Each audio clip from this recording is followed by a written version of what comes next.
I don't think he is going to defy the law, and he's already actually been quite clear on that point. He's making clear in private, and a number of ministers have gone out on television shows have said, look, we're not going to defy the law. But is he going to try and find a way around it? Is he going to try and get into a situation where somehow he can fudge it or find a way to get past it? Yes, he is. It's not entirely clear what that is, but we'll see over the next few days. Well, that would be my next question, because he said he would rather die in a ditch than ask for an extension. So what might some of these fudges look like? Well, there's all sorts of things that they're suggesting, like, for example, if you're in a situation where you basically let things drift, or you find another person to go there and have an extension, or a civil servant goes out there and asks. None of these are particularly attractive to him, but they may be ways in which he can get past it. Of course, the other alternative is that he would resign. I don't think he's prepared to do that, because I think he would hand the political initiative to others if he did that, but that also is a possibility. So the other thing we're watching out for today is Boris Johnson's second attempt to try and get a general election, probably on October the 15th. How realistic is that prospect?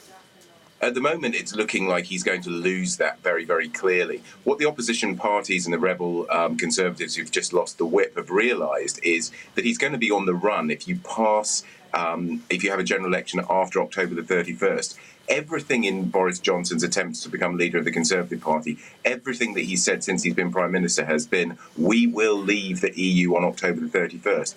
Now, if they put him in a position where we haven't left the EU on October the 31st, he's going to be weakened. And step forward Nigel Farage and his Brexit Party, who will have a very easy message, which is no matter who is in charge of the Conservative Party, they can't deliver Brexit. Only by voting for the Brexit Party in a general election will you be able to force this through. And that will cause a real squeeze for the Conservative Party. It will mean that they are attacked from the right by the Brexit Party and attacked from the centre by the Liberal Democrats. So I think that they are very worried by that.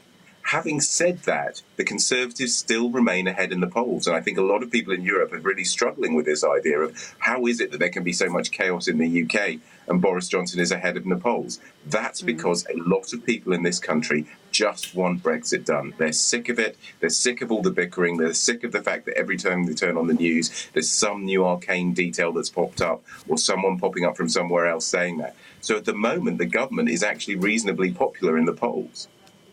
And this is all happening under quite a tight time frame, not only the Brexit deadline, but also we're expecting Parliament to be suspended, could even be today. Do you think that might be likely?